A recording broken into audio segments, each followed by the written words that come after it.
4, 3, 2, 1, 0. What's up, Minnesota Vikings fans? Welcome to another episode of House Calls brought to you by Minnesota Sports Talk. I am your host, the Skull Doc. Joining me, as always, my partner in crime, Dave. What's up, man? How are you? All right, man. All right. So the news came down. Jordan Addison is suspended 3 games for wet and reckless. We kind of expected this. So, I mean, I'm not shocked by it. I don't think you're shocked by it. We've all thought that 3 games was going to be what it came down to. I guess the only shocking thing was, like, why did it take so long to hear about it?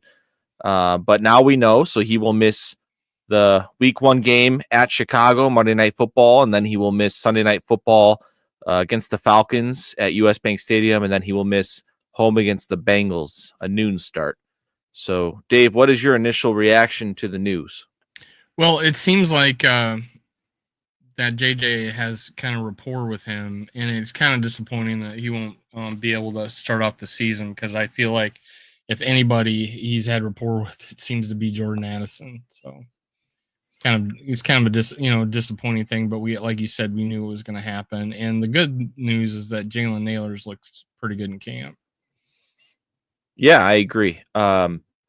So looking at the pros and the cons of this, it's never a good thing to lose a very good wide receiver on your team, especially against a divisional opponent in Week 1 on the road against the Bears.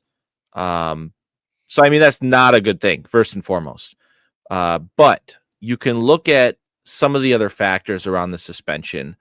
And number one, Justin Jefferson got injured early on in training camp, which kind of forced McCarthy to get a rapport with other receivers, including Addison. But it also forced Jalen Nailor into that number 2 wide receiver role. And he's been practicing as wide receiver 2 for the entire training camp, essentially now. So the Vikings have a really good look at Jalen Nailor as wide receiver 2. And so they are going to be able to know if they feel comfortable going into Chicago with him as wide receiver 2 behind Jefferson, or if they're going to have to make another move and bring some guy in.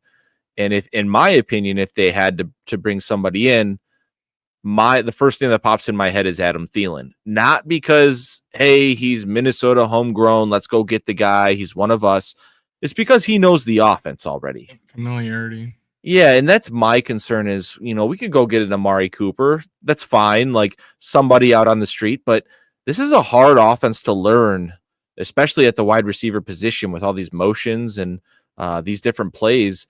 And I just worry that if you bring a guy in right now, if they bring him in by the weekend, if they're going to have that offense down by Week 1, I think that's tough. And Amari Cooper, we saw him go to Buffalo and really struggle to make a difference in Buffalo last year with Josh Allen as his quarterback, because I don't think he grasped the offense very well at first, and then he wasn't really utilized that much. So if you're going to go get a guy, I say, make a call on Thielen, late round draft pick, see if Carolina bites. I don't know that Carolina would want to get rid of Thielen, though.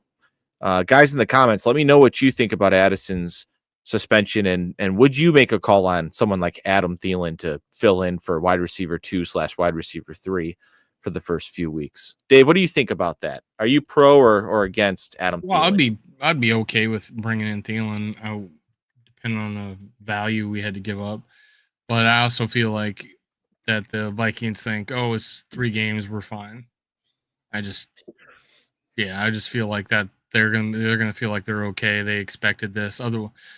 Otherwise, I think they probably would have made a move prior to this. I don't think they would have waited until after they got the suspension. I just assumed that they would have been proactive if they were going to make a move. So I kind of feel like they're going to just sit where they are. I feel like they've probably already made a call checking in on maybe some guys. Because, yes, I would have had too high or whatever. And somebody said, maybe it was Doogie today on the Scoops podcast, but somebody said that the Vikings were bracing for a 3-game suspension. And then Judd even said that he felt like Addison he used the word moping, but he felt like something was up with him the last couple of days at practice. Like, you could just tell that something was weighing on him. So maybe he knew this was coming. Like he was told this was coming, and it wasn't leaked until today. So that's interesting. But yeah, if they make a move, I'm for it.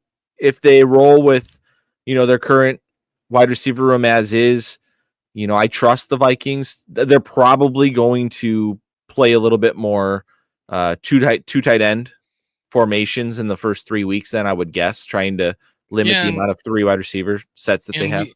Our guest on last week said Lucky Jackson has been looking good. So there you have it. Yeah. By the way, I do think TJ Hawkinson is going to be okay based on the comments that I've seen regarding his injury. It sounds like it was bumps just and bruises rather than anything. Yeah, I saw your post. That's great. Quarterback 2. A lot of people are concerned about quarterback 2, George, not just you. Apparently Sam Howell is starting to look quote unquote better. I don't know how much better. Apparently, like the people at the night practice, it wasn't very good. And I do want to talk about McCarthy's performance regarding the night practice here in a second. But yeah, I'm in that camp with you, George. I think that I've always been the guy that says if the backup comes in for any extended period of time, you're pretty much screwed anyways. But if your quarterback has to miss a month, can your backup go 2-2, and keep hope alive? And I don't know if Sam Howell, based on everything I've seen so far, can do that. But I will say, and I think this is an important point, that it's a new offense for Sam Howell. Sam Darnold did not look good at the night practice last year. He did not start looking good until after the night practice. It takes time to get the timing down in this offense. So that's a little bit more hope for, JJ McCarthy. Sounded like he didn't look good until the Giants game. No, I think there was a point in time where Collar and Dame Mizutani, from what I remember, said, okay, this might work. He's starting to make some pretty good throws. He's starting to find his guys, and he's looking pretty good. There was a point going into that game where they were like, okay, well, this might work. I remember that vividly. Now, they didn't know for sure though, Dave. Like, that was, they said it might. They weren't sold on that, but if you remember the Giants game, that was at that point in the season, they did make things easier for Darnold. It wasn't like they had him go out there and throw the ball 40 times.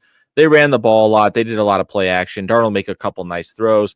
They schemed Jalen Naylor open for a wide open touchdown on this, fake screen slot fade played on the right side. So I expect a lot of that from McCarthy in the first 3 weeks. Just lean on the run game, wide receiver screens, running back screens, play action boots, things like that. Half field reads, like make his job easy the first few weeks, and really, utilize Justin Jefferson and TJ Hawkinson as your first 2 primary weapons. Lean on Jordan Mason and Aaron Jones as well, and basically just survive without Jordan Addison for the first 3 weeks. I think the Vikings overall will be fine. I think if they came out of the first 3 games 2-1, that's a win, and I think we should take that. Now, people seem to be raving about Jordan Mason. Like he seems like the real deal. Like, and he's just thick and strong, and just looks like he's going to be the goal line guy that we needed. And I saw there was a play at the not the goal line, but 7 yards deep or something. He took it in for a touchdown. He looks good to me. It looks like a legit running back, and we got a definitely great 1-2 punch. Yeah, man. From all accounts, Jordan Mason is looking damn good in camp. And I listened to a piece where Collar joined one of those fantasy football channels, and they asked Matthew Collar in like a standard formatted draft, would you take Aaron Jones or would you take Jordan Mason? And Collar said, I would go with Jordan Mason because he thinks he's going to get the red zone work, and just the way that guy's running. He really likes the way that Jordan Mason is looking. And as rough as the pass blocking has looked against our defensive line throughout camp, all the beat reporters are mentioning how the running game actually looks really good. And it did not look that way in prior years' camp. Like, it's palpable, especially with Donovan Jackson's run blocking. There's several accounts where that guy's 10 yards downfield just eating up linebackers. His movement ability in the run game has been great. So that's exciting. Do you feel like our pass blocking, like you said, has been suspect, is more to do with Jonathan Allen being so dominant? I think it has to do, it's multifactorial. Number one, we have the best front seven in football. I truly believe that with the way that everyone is describing Dallas Turner at practice. Every single practice, everyone says Dallas Turner's like flashing. He looks so good. So the offensive line is trying to deal with Andrew Van Ginkel, Jonathan Grenard, Dallas Turner, and now you got Jonathan Allen and Hargrave, who's taken souls out there. Hargrave has taken Donovan Jackson's soul several times and Ryan Kelly. That dude is not talked about enough. So yes, you have a fantastic defensive line going up against our guys. And also, we're still working in Darisaw. Fries is still getting in football shape. Donovan Jackson is fighting for his life as a rookie, trying to hold on for dear life. And then Ryan Kelly gets a vet day every other day. I told you I wanted to talk about McCarthy's night practice. So he was working with starting line of Justin School, left tackle, Donovan Jackson, left guard, the backup center, Gergens, right? Michael Juergens, right guard, I think was Will Fries, and right tackle's Brian O'Neill. So it's not fair. No, that backup center, Michael Juergens, I'm really concerned about him. I don't think he can play. And that makes me nervous. I think if he has to play, he's just a straight up liability.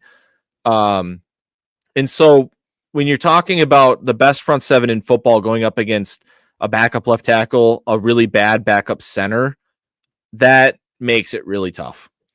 And Justin Jefferson was out. TJ Hawkinson was out.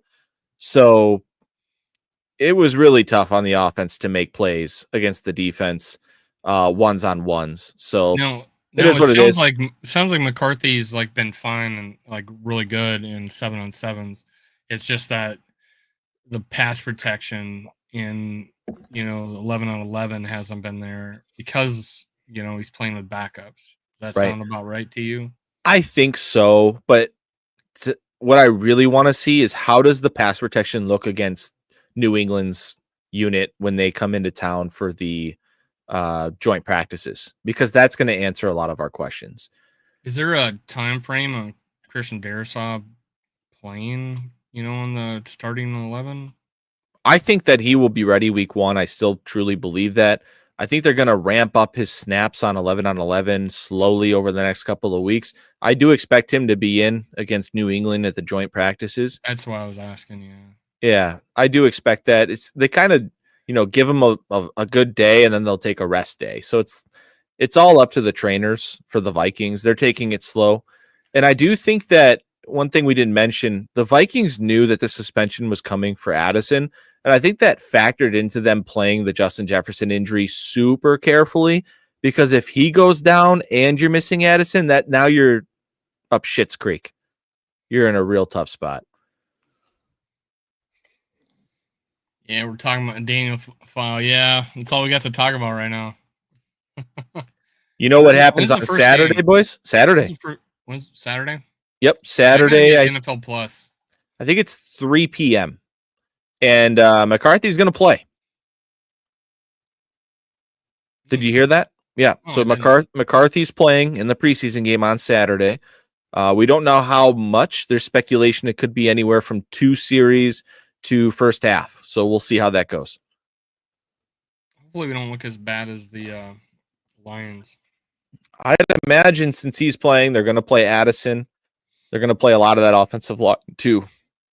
I don't think you're going to want your starting quarterback in with backup offensive line. Yeah. So I think Will Fries will play. Brian O'Neill will play. I don't think Christian Darrisaw is going to play. I think it'll be Justin School there.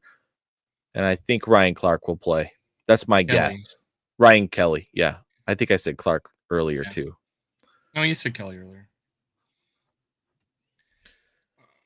Yeah, I mean, I think those practices are really important. And almost it's how we adjust to the second day, because usually it's like a 2-day thing, right?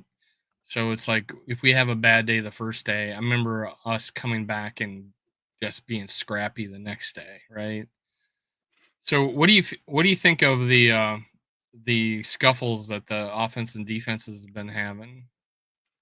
Think it's That good? was interesting. Yeah, I have no problem with it. Like, as long as it doesn't result in an injury, don't go over the top. So let's break this down. I'm sure everybody in the comments has heard about this. In the practice before the night practice, they had a really physical, tough practice. And I think that was on Saturday. Yeah, because the night practice was Monday. So they had a really physical practice on Saturday. JJ had his best practice in pads. And there was a play where Aaron Jones got popped by Brian Asamoah. And Asamoah, and obviously we're not trying to pop our, starting running back. I didn't think it was much. No, he depleted him, but yeah. Anyways, Brian offers a hand to help him up. And then Will Fries, new guard, comes in and, lets Asamoah know that he's not going to stand for that, right? And he pushes him a little bit, and Asamoah stands his ground and throws a little slappy punch at Will Fries' $88 million helmet. And, and that kind of just gets everybody going. Jonathan Grenard's out there, like, pumping his head, like, fired up. Like, it really seemed like it fired up the offense and the defense to just have the competitive juices going. So in the very next play, the defensive end, Batty, goes unblocked. And he gets into the backfield, and he hits Aaron Jones hard, takes him to the ground.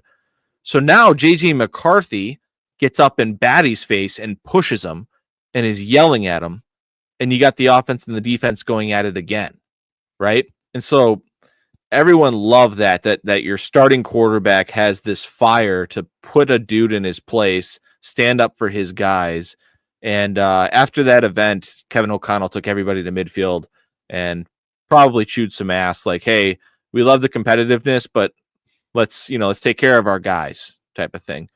But you love to see it, man. I mean, and that's probably where a little bit of the hockey side of McCarthy comes out, his feistiness and his physicality.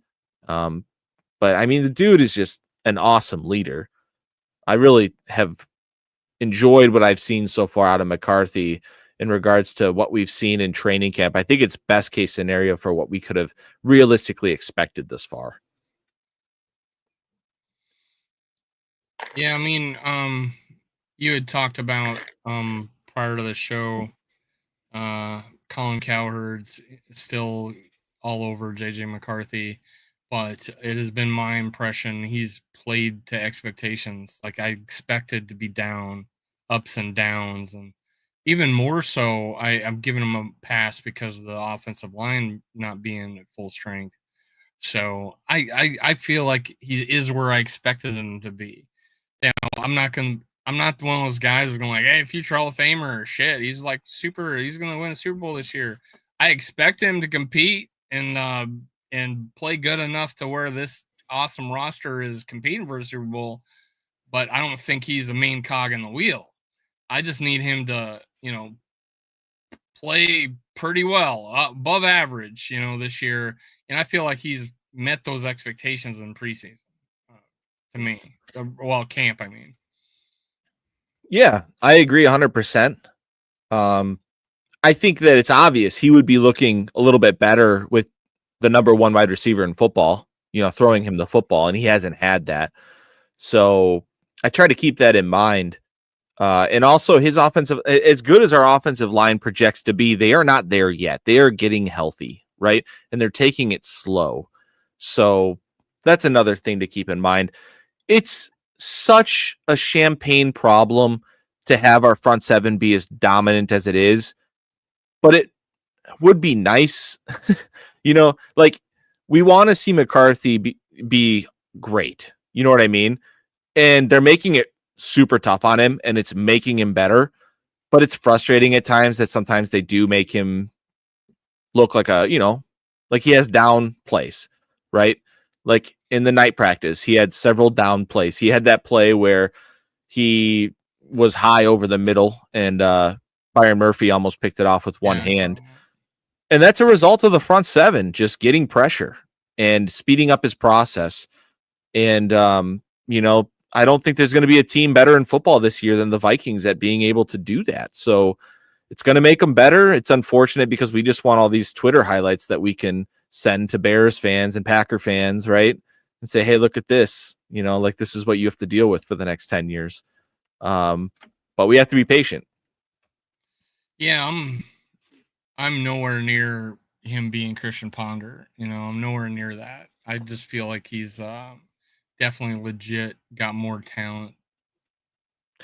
Yeah, and that came up in an episode with Collar coming up, where Collar was talking to Kevin Seifert, and they were basically just saying, what's your thought process on McCarthy and where he's at? And they both agreed that this is not a Christian Ponder.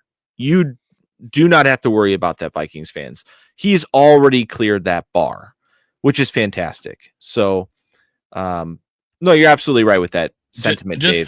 Just throwing guys, leading receivers out before their break. He's doing that. That's just totally veteran. He's throwing guys open. I mean, he did that in the preseason game last year. He threw I forget his name, but he threw his receiver open on that long touchdown. Yeah, his anticipation has been awesome. Yeah, that's what I'm saying. His anticipation is above average, man. It's could be legit one of his strengths. And one of his is when I was doing my pre-draft evaluation of him, I said when his superpower was the scrambling ability.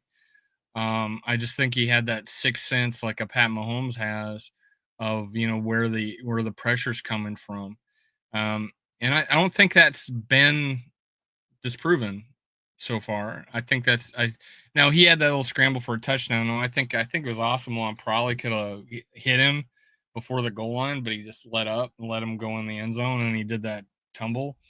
But yeah, I just think that's going to be part of his game, and his ability to throw and run is as good as anybody. Yeah. So, and again, he still has, and I don't know where Colin Cowherd gets this. He's going to have one of the strongest arms in the NFL. Yeah, there's a clip that Dave and I watched before the show. If you guys haven't seen it, it's Diana Rossini talking to Colin Cowherd on his show. And basically, Colin doubled down once again that his source said that there's concern in Minnesota and that not everything is positive. And, there's concern with JJ McCarthy. And then asked Diana Rossini to basically,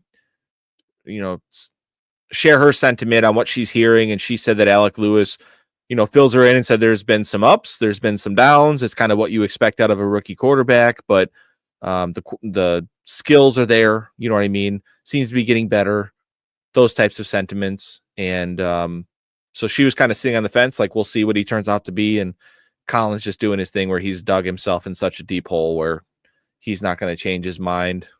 I've been telling people he's been mailing in for years. Like, he doesn't, I mean, he's gone on a tirade about a player to find out, or, mid show that he's not even on that team anymore. Oh yeah. So yeah, it's like he mails it in, man. Yeah, you're right.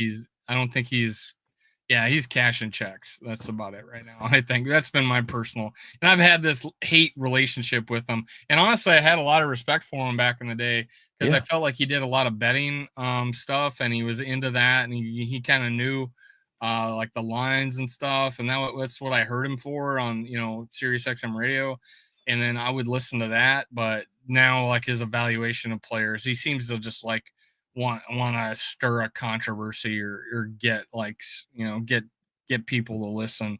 And honestly, and I said that Rossini just seemed to not want to disagree with him, and kind of, but still and use Alec Lewis as an out to say that, yeah, he's ups and downs is kind of what's expected. So I don't feel too bad about what Rossini said. I just think that's exactly what I expected. That's exactly what I expected. I didn't have too high of hopes. I didn't have too low of hopes. He's right in where I expected. And honestly, I give him a little, again, benefit of the doubt because the offensive line's not been there. And honestly, the defense is playing at the defensive line, the front seven is just killing it. Yeah. And I feel bad for him, Yeah. honestly. And what's unfortunate with the national media, like when they talk about JJ McCarthy and how he's looking at camp, they never bring up the context of how the defense is looking, which is last year, this defense was a top 3 unit. They are much better this year than they were last year at this time. It's unbelievable. This defense is going to be so damn good. It's funny to get respect now. Like with prior to the release of the Madden ratings, we were like 15, 16th. Mm-hmm. But when they finally released the ratings, we're 5th. So, and that's with the quarterback with a 73 rating. Right. So, I mean, Jesus. That weighs it down. Yeah. There's still dudes. There's still dudes on the Madden ratings where they're not even close to where they should be. Like Jonathan Grenard, I think his overall is an 83, if I remember correctly. He was just ranked the 48th best player in the league by his peers. And he ranked like top 3 in pressures last year.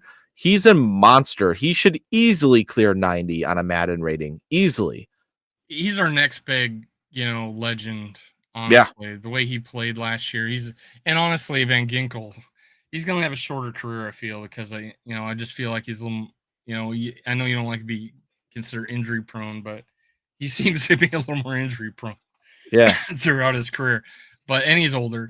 But Grenard is gonna be the next big. He's our next big defensive player. He's the guy. And I'm saying that over Dallas Turner. I think Dallas Turner has a chance too. Yeah, Dallas is going to be good this year. Bob thinks we could have the number 1 defense this year. I mean, draft them for sure. I'd like to say that, Bob, but the issue is if you look at our projected quarterback schedule, it's pretty tough. We play Burrow, Lamar, Hurts. I mean, just a lot of great quarterbacks. He played I feel like we played well against Hurts. It was the run game that killed us. Yeah, you're right. And that was in Philly. And they're coming to our place, so maybe we'll get on them. Definitely got to stop the run when you play the Eagles. You can't let Saquon kill you. And that wasn't even with Saquon. It was the year before that. Yeah, dude, it was with DeAndre Swift. Yeah, crazy. They ran the ball like 11 times in a row. That's crazy.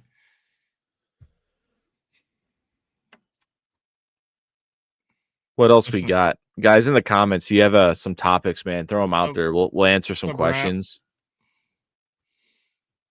Yeah, is there anything that you kind of saw out there? I know we kind of exhausted the fact that we were pretty impressed with Jeff Okudah.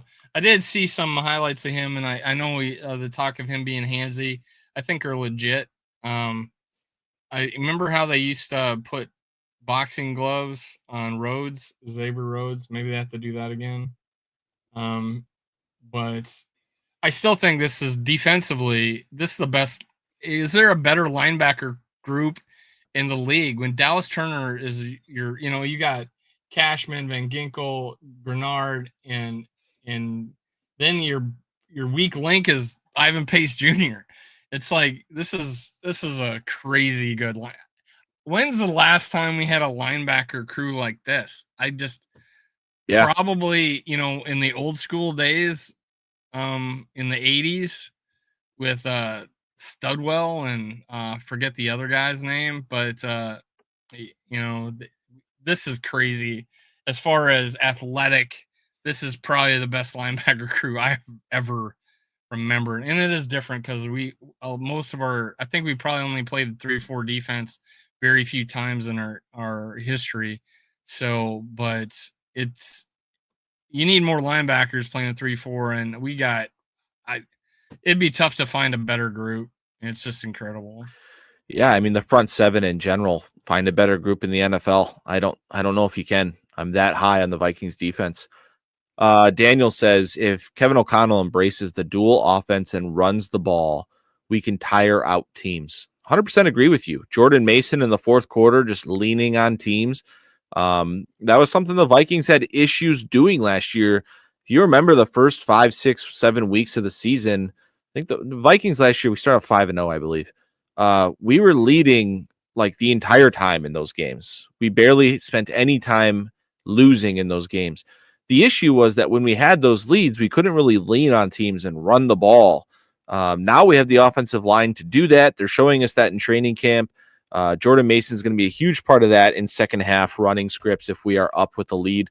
So great point, Daniel. And we didn't have a guy to go to finish out games. We do now. Yeah, now, so. We do. George says, how's our defensive line depth? Unbelievable. I think it's fair. I think it's great. Guy like Jalen Redmond is a talk of camp. Now we got a second-year guy in LDR who put on a ton of weight. Looks like he's strong as hell out there. He's looking good as a backup defensive tackle. So now we got dudes who can literally rotate in there, and you're not losing much, by getting a Jonathan Allen or Hargrave out of the game, by giving Harrison Phillip a rest. Like, this is big time for our defense. The one thing that I haven't heard much about is like the backup outside linebacker depth being Gabe Murphy and Bo Richter. Haven't heard much about them. So we'll see. And you know what? Like, preseason games is for depth, right? So we're going to see how these guys look this weekend, and that'll be fun. Nudie is the talk of camp. Yeah, dude. 3 straight practices with an interception. It's funny because everybody, including us, Dave, came into training camp circling the cornerback group, and we're like, is this going to be what gets the Vikings? Is this going to be our Achilles heel? And they've been good. I think we probably felt that the depth wasn't there. Mm-hmm.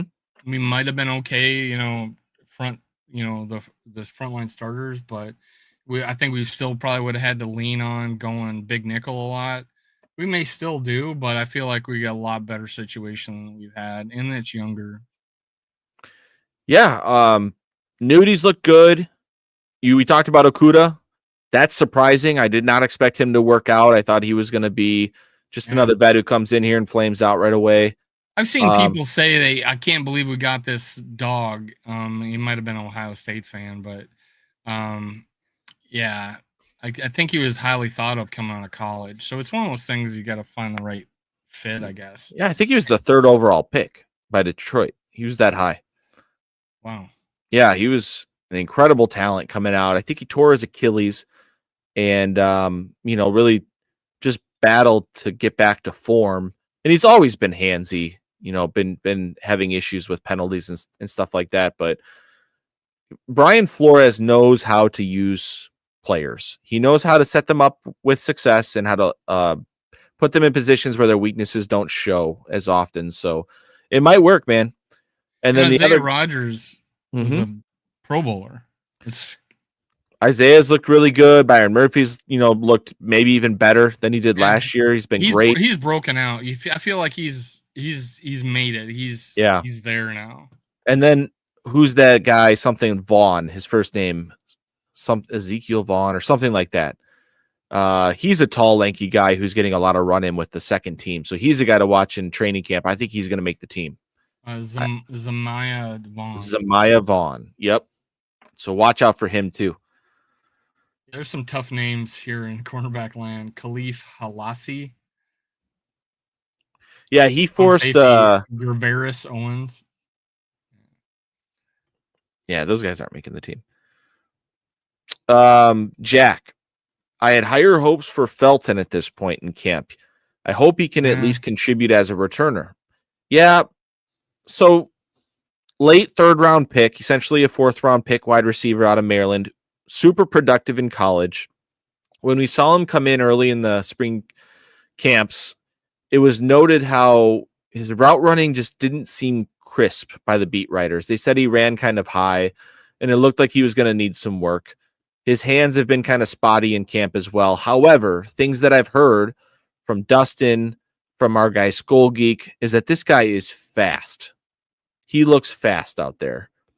And so I think Jack's spot on here. Can he contribute as at least a returner in year one and build on his skill set so that he can contribute maybe as wide receiver 3 next year when Jalen Naylor's probably going elsewhere? I don't think we're going to pay him.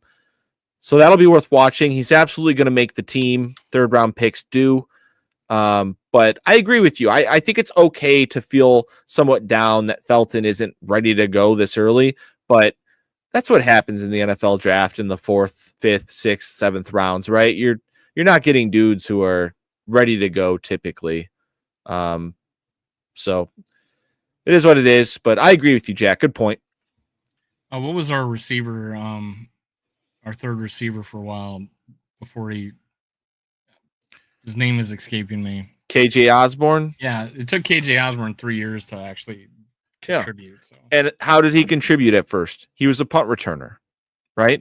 And he was pretty bad as a receiver for a few years until it clicked for him. So, yeah, I think that's a great comparison there, Dave. Let's see. Coming out of college, I think this guy looks better. I think Felton looks better than KJ Osborne did come out of college. But George is big on the defensive line depth. King will get time later on. I think he's talking about Kobe King, the linebacker. Yeah. Apparently, he's looked good. He's a big dude. He's looked really good. He bangs in the run game. I saw a play where Donovan Jackson pulled and hit him in the hole, and it was kind of a nice collision. Good block by Jackson to kick him out of the hole. But yeah, I'm excited for King. He's going to make the team. He's going to play on special teams, and he might get in on some goal line type stuff if you need a banger in there. Daniel says Flores got some hand-picked guys for special roles. He's just he got an excellent eye for talent. Flores does. He knows what the player can do, and he puts him in position so that the player can do that.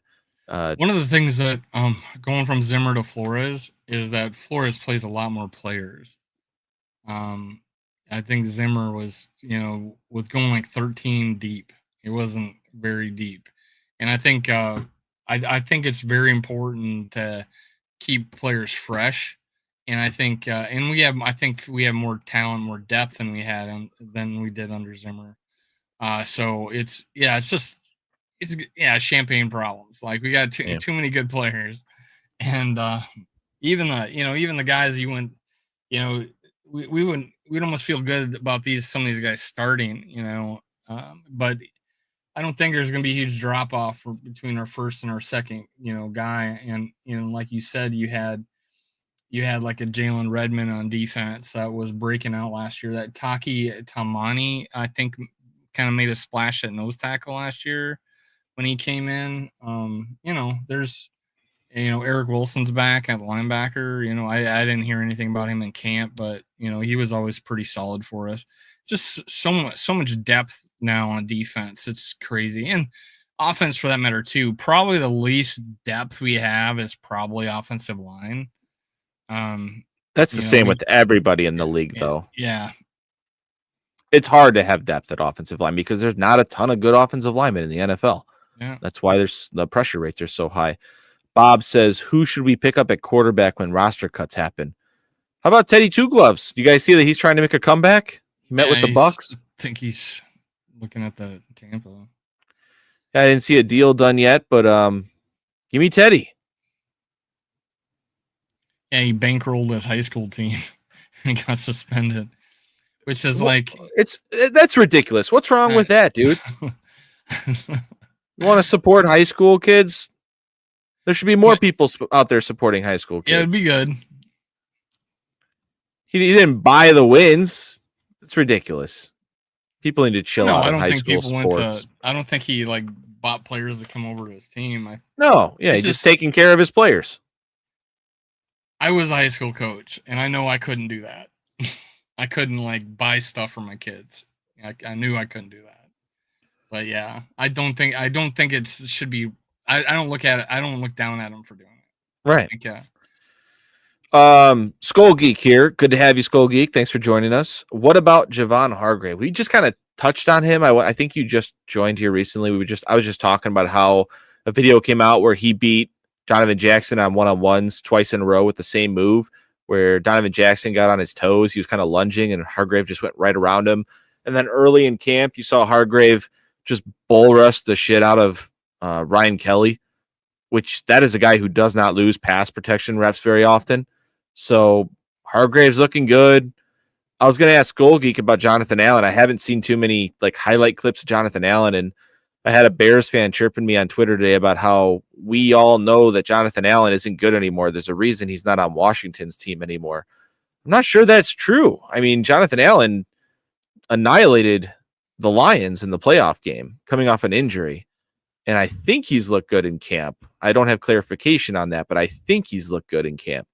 So, yeah, man, these two defensive tackles that we signed to come in here and be monsters and improve our interior pressure, I think they've shown us that they can do that so far in camp.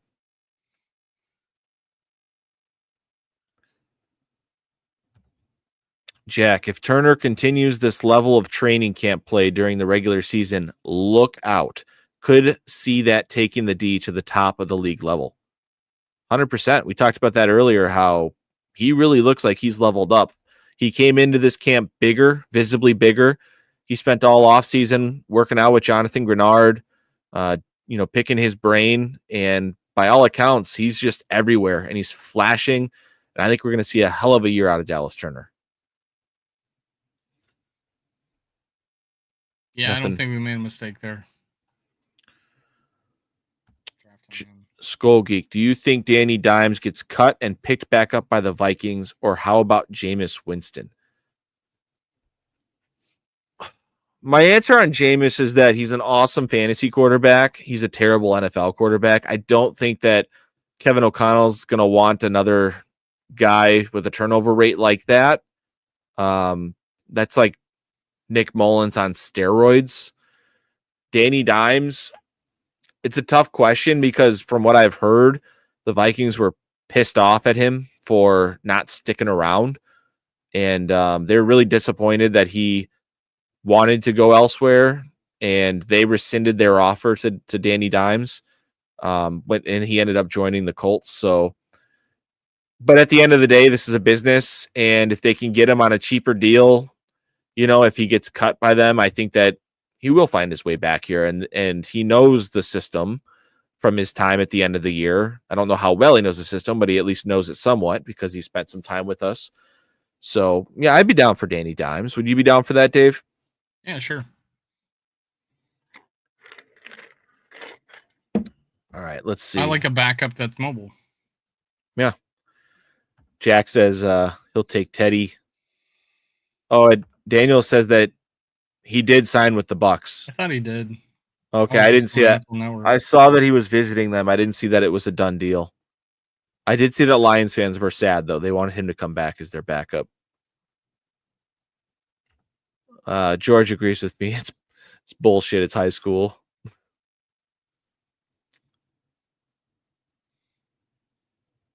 More pick six. Hell no. I think that was in response to Jameis Winston. Pat Williams versus Javon Hargrave comparisons. That's funny he says that, because when I saw a clip of Javon Hargrave, I thought to myself, that's a big damn dude. He's a big dude. I didn't know he was that big. I thought he was more. I mean, he's nimble. He's quick for his size, but I didn't know he was that damn big. I thought it was more of a nose tackle. Yeah. Run stuffer. Let's look up Hargrave's size here.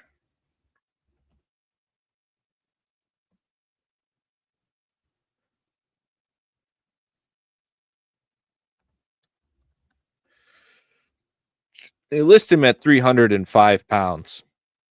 Now I'm going to look up Pat Williams. I'm going to guess 350. Yeah. 317. Oh. Right. In your bra. In your bra. Liar, liar. Is that flyer? Yeah, I was like, that's liar, liar. Yeah. I love the questions in the chat, guys. Alley, or Christy, not Christy Alley.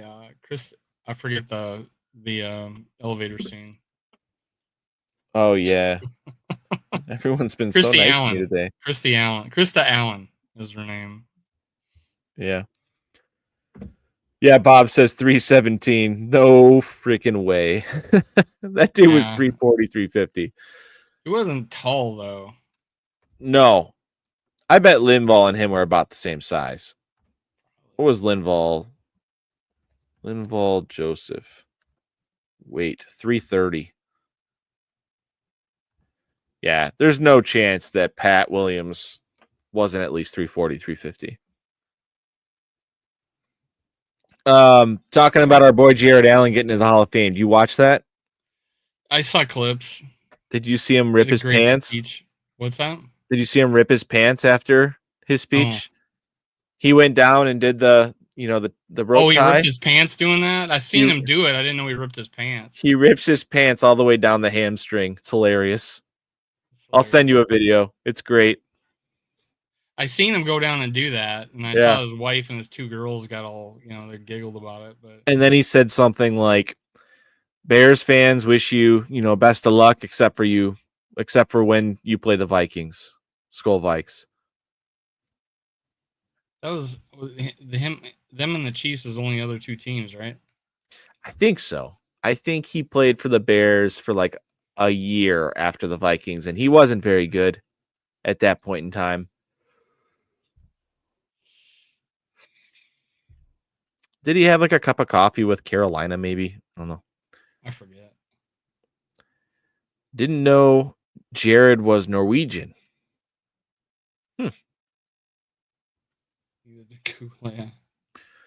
I bet my life that TJ Hawkinson is Norwegian. Remember when he that did dude's his a Viking?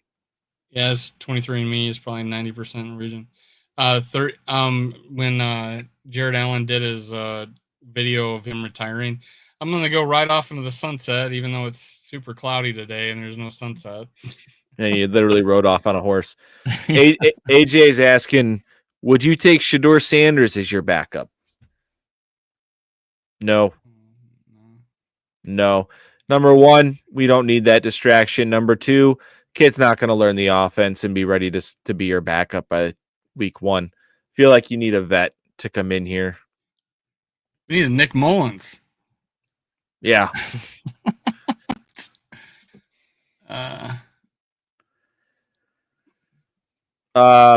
Interesting. I was texting my mom's boyfriend, who is a big Bears fan, and he's kind of trying to rub it in earlier that Addison was going to get that he was suspended, right? And he said, "Oh, looks like the Bears are going to get you week one." And I said, "Nah, I don't think so. I think the Vikings got this." So then he says he felt like a wager was coming on. So then I pulled up the game on my app here to see what the spread was to make a wager. And the last time I checked, the Vikings were 1.5 point dogs in Chicago. Do you remember this? We've talked about this. Yeah, you told me that. I don't know when it changed, but now the Vikings are 1.5 point favorites as of right now. And this is after the Addison news. The Vikings are 1.5 point favorites, and the over-under is only 43.5. I feel like it's a real low over-under.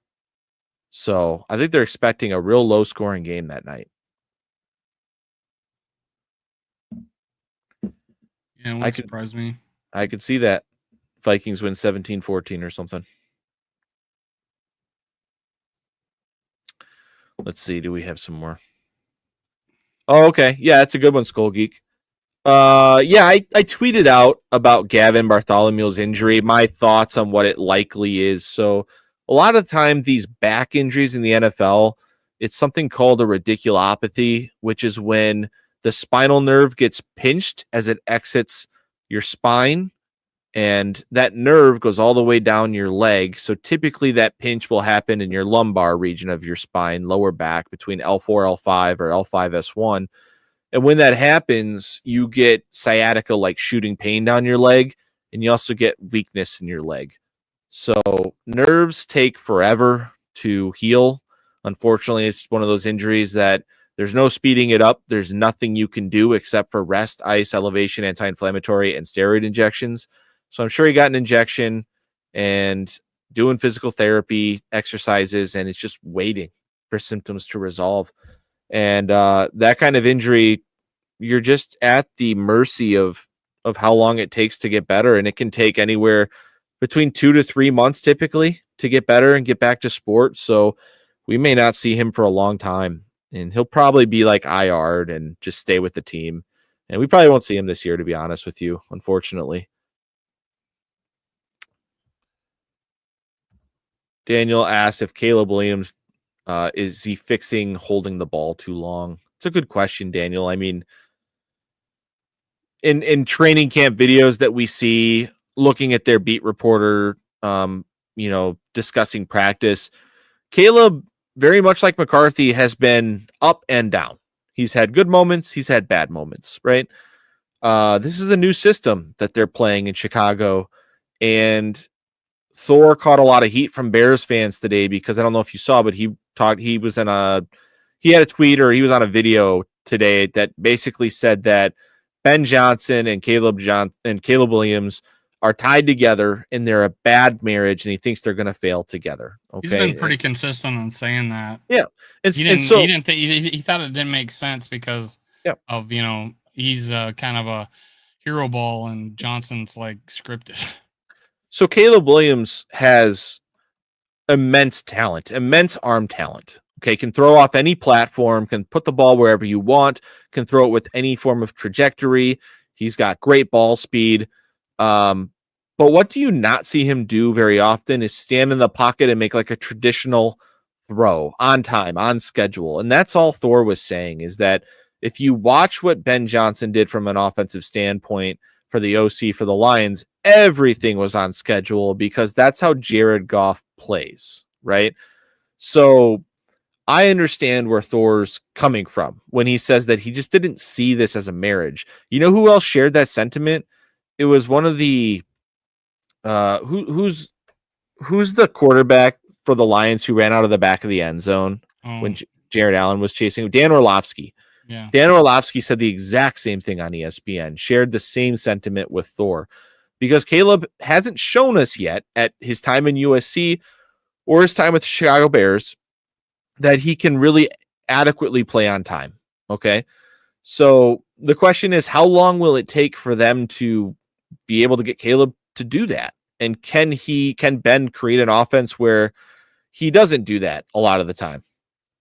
And we don't know the answer to that, but I understand the sentiment that Thor has when he made that statement. Now, a lot of Bears fans jumped in his comments and were like, oh, this guy's a Vikings fan. He's just a hater. He hates Caleb. But that's not the case, because Thor had Caleb ranked ahead of JJ McCarthy in that draft. He likes Caleb's talent. He's just calling it like he sees it. He knows that Caleb isn't going to fit well in a system that makes him play on time. Now, can he progress and get to that point? Absolutely. And if he does, the Bears are going to be good for a long time, in my opinion. Now, Bears fans will point to his, pretty efficient stats. I mean, he didn't throw a lot of picks and decent touchdowns, but they don't talk about, the drive-killing sacks that he took. Never. You know why? Because to them, that's not his fault. That's the offensive line's fault, and that's the offensive coordinator's fault. The coaching staff was a joke, and nothing was Caleb Williams' fault. Nothing was Caleb Williams' fault. Oh, and he was awesome in the red zone, and his touchdown interception ratio was great, but they don't talk about how his downfield passing was dog water. It was terrible. One of the worst in the league that we've seen in years. And they don't talk about how he held the ball forever to take sacks. And these are things that he's going to have to work on. And he does have faults. He does have red flags. Bears, I got to be careful, because not every Bears fan talks like that, right? It's just the loud ones that you see on Twitter who talk like that. But there's a faction of the fan base who think that he's already made it, right? And that he's one of the best quarterbacks in the league already. And the same people said the same stuff about Justin Fields. And he's not there yet. And I don't expect him to be there week 1 when they play the Vikings. I was just going at somebody on Twitter back and forth earlier today about how, he thinks the Vikings are going to lose week 1 now without Addison because they can double Justin Jefferson and, limit TJ Hawkinson and stop the running game, right? So we're screwed. because Addison's out, right? But I was like, dude, you got to worry about our front seven. I mean, we are going to absolutely pressure Caleb week 1. And he's like, where are you going to attack? Like Braxton at left tackle, where else? I was like, your center, Dahlman, he's not the best pass blocker. Jonah Jackson hasn't been good in like 3 years. We'll probably go at him. Like, it's going to come from all over the place. Like, a lot of these fans are just expecting that Bears offense to click week 1. And I don't think that's the case. I think we're catching them at a really good time. And you kind of don't expect a young quarterback still to just pick up the blitz, like, pre-snap reads and stuff like that. You're still going to have huge problems against our front seven. Skull Geek is asking if we talked about Colin Cowherd on his show. We did talk about that earlier. Diana Rossini was kind of sitting on a fence during that conversation, but she did say one thing that really irked us, and we didn't talk about this part yet, Skull Geek, but Diana was saying about how McCarthy struggled with the recovery and he lost all that weight. Yeah. Almost framing it like it was his fault that he struggled or something. I don't know. It was a weird. We totally reject the idea that he struggled in the offseason. It was a weird statement that she made, and my question to her as a foot and ankle doctor is like, okay, so this young man had medial meniscal repair. You have to be non-weight bearing for, probably, I think it's like 6 weeks after surgery to allow that cartilage and that meniscus to heal. You cannot put weight on it. Like, do you know a way where you're non-weight bearing to one of your lower extremities to not lose weight? Because I would love to know, Diana, if you have any idea, like, please let me know, because I will make so much more money getting all the patients in my clinic if I can promise them that. So hit me up, Diana, in my DMs and enlighten me, please. The statement was just asinine. It's ridiculous. Yeah, it was made up. It's just flat out made up. Be a picture of him. Oh my God, he's so skinny. And then they were like, oh, he's so fat. I'm like, yeah, what? Yeah, he was too fat. Yeah, that's his face too fat. You just damned if you do and damned if you don't. Now, he is bigger than I imagine him coming out of college. I didn't really think he was decent, pretty decent size. Well, part of the reason is because he was 20 years old at Michigan too, right? Like, he had to grow into his body. He's still growing into his body. This whole he's Josh Allen thing is not, I'm not there with that, but with Harrison Phillips, he's just saying from a leadership perspective, the way that he attacks the day. I've seen other people, not Harrison. No, I've seen other people compare him to Josh Allen. Oh, I haven't seen that, and he's just does not have remotely the same body as Josh Allen. It's not even close. Now, Josh Allen's a really good example of a guy that could not, he was not accurate in college and then got worked on and became a ultimate pro. Yeah. I think a guy that JJ McCarthy compares to physically is Joe Burrow. I think he looks like he's got a Joe Burrow body type. I think he's physically faster than Joe Burrow. But I think Joe was more athletic coming out before he had the knee injury too. And now he doesn't really try to run. I think Burrow can escape the pocket and can escape a little bit of pressure. We just don't see him utilized that much because he's so damn good at getting the ball out quickly. Yeah, I could see that. Him. Now, keep in mind, like, Joe Burrow, like 2 years ago, had like a really awful year, and then he had a really great year. So, I think he's more on the great side than he is on the, having a bad year. I think it's mainly because of injury, but he's legit. Joe Burrow is definitely legit. If he can be Joe Burrow, fuck yeah, that'd be great. I just don't want him to make $60 million too soon. Yeah, that's the dream, Joe. That would be great. Be good, but not too good. Okay. Oh, I got a talking point. The Packers' best cornerback is out with is it a meniscus? Yeah, it's a meniscus injury. And now trimming it, right? I believe so, because Schefter tweeted, and I can find it here, that he underwent surgery for it. and that they're expecting him back around week 1. Is that what you saw, Dave? I didn't. I just saw what you posted. I'm trying to pull it You up said here. like 6 weeks or something like that. Here it is. Packers cornerback Nate Hobbs, who's the corner they signed from the Raiders. He's their nickel corner. I think he can play a little outside too. Underwent knee surgery over the weekend to repair a meniscus tear. Okay, so to repair a meniscus tear, the word repair indicates that it would be the same type of procedure that JJ McCarthy had. However, it says, but he could be back for the regular season opener September 7 against the Lions. So if they actually repaired it, there's no way he's back that soon, because we know been semantics. So I think I think he used the wrong verbiage and they trimmed it. Now, when you trim the meniscus, you can come back to sports sooner. You're essentially just waiting for the swelling and pain in the joint from doing that arthroscopic surgery to go down to the point where you can practice without pain. But it does tend to swell up and be painful for several weeks after the surgery, after you come back from it. So it's not like you're automatically back to 100% even when you come back to play. So he may deal with inflammation of that knee all season long. He'll probably be on the practice report all year long, probably limited a lot this year, skipping practice just to get that knee right. So that's something that a Packer secondary that's already very thin is going to have to deal with now for the rest of the year. And they got a wide receiver out there playing cornerback 2 snaps now, right? Bo Melton. So my buddy's a big Packers fan. He is not excited for this season. He thinks they're going to be dog water on defense. Really? Yeah.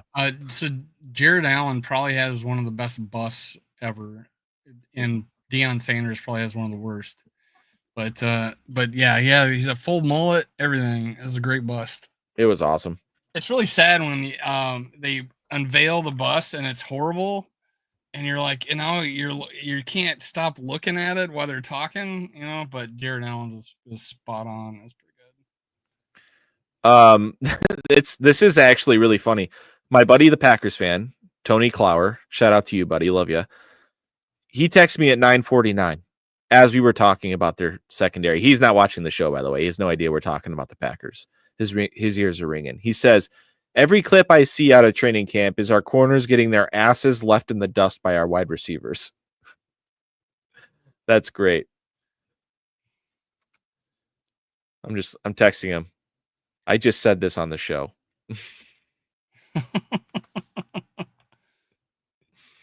I think McCarthy will have similar rushing ability to Bo Nix. I would say that, yeah. I think he's got more top end speed than Bo Nix, but Bo Nix is bigger. I think physically more stronger than probably McCarthy, and probably had more experience of that during college. But yeah, I could see that. I'm going to pull up Mike Clay's projections for McCarthy's rushing yards because I'm interested to see what he's got for him. I could see 300. I think it's more. I think he had him down for more. And then I'll compare that with what he projects Bo Nix for. JJ McCarthy, he's got him rushing 54 attempts for 230 yards and 2 touchdowns. So less. I can see him getting 3 or 4 touchdowns and over 300. Yeah, it's kind of a conservative guess there. We'll see what he's got for Bo Nix. Just because I think being a young quarterback, you may not go too deep into your reads, and you might tuck and run a little more in that. Bo Nix. Wow, 85 rushing attempts for 418 yards and 4 touchdowns.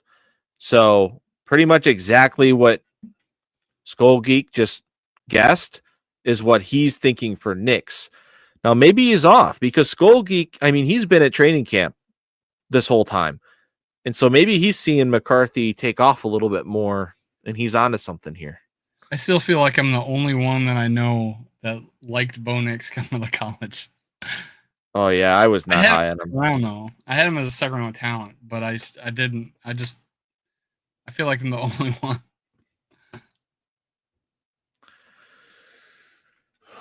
I think we're running out of topics. Anybody else We're got some talking about Bo questions Nix for again. us? We run out of topics. Yeah. It's been great, though. Really appreciate the comments today that are driving our show because we hit the 30-minute mark, and I'm like, okay, I'm out of stuff to talk about. So this has been great. Your comments today, guys. You made Really this. appreciate Skull Geek for coming on our show last week. Great guest, and then bringing all the comments tonight. Continues to go to camp. We rely on his insight in camp, so that's great. Thank you, Josh, for all that. So what do you think of Matthew Golden? I'm actually glad he asked that. I know that Skull Geek is high on him from what I've seen on Twitter, and I like what I've seen on Twitter. In regards to camp videos of Matthew Golden, the guy is fast. He looks really good in and out of breaks. He looks like he tracks the ball super well.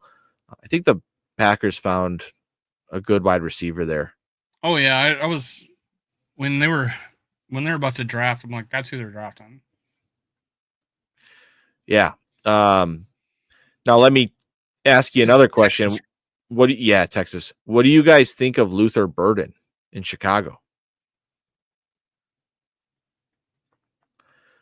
To me, the vibes are kind of weird with him and Ben Johnson, and I don't know. Like the vibes have just been weird with Ben all around, just because he's like such a dictator right now. He's so loud about perfection and demanding perfection. And he's like screaming at Burden, but like by all accounts, Burden had a couple of kick-ass practices since he's come back from injury and since he's survived the ass whooping from Ben Johnson on the sideline the other day. And I like his talent. I think he's like a little Deebo Samuel, out there. He's a thick dude with good yak ability. So great slot type guy. I think that he could definitely, be a good wide receiver for the Bears. Rome Odunze, I loved him in college. He's going to need to show me a little bit, though. He just had such a underwhelming rookie year.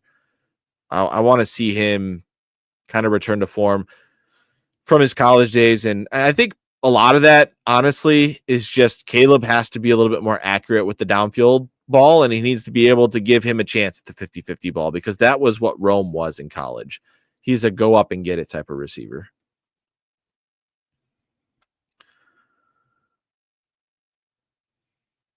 Anything else off the dome, Dave, or are we ready to call this one? I'm ready to hit the hay. Let's do it. All right, boys. Great show. We'll see you guys next week. We'll have a preseason game to break down. That'll be fun. We'll have all our insights from the game. And we'll look forward to some joint practices next week with the Patriots as well. So it's going to be a fun show next week. Thank you for all the questions, and we will see you guys. Reichard, 6 for 6. Will There Reichard, you go. 6 for 6. There you go. I end the show on a high note. I love it. So I was team don't freak out. All right. I was like, he's a talented dude. I go out in the golf course sometimes, and even though I usually play a fade, sometimes I have a snap hook, right? Now, he's a professional. He should figure it out, and you don't want to see him missing sub 40-yard kicks. But I was like, just trust the guy. He'll figure it out, and he did, right? We don't want another Daniel Carlson situation where you cut a guy with talent, he goes somewhere else, and he's going to be a great kicker for 10 years. Trust in Will Reichard. He'll get through the yips. We're going to be fine. Yay. All right. Skull Vikes. Skull Vikes.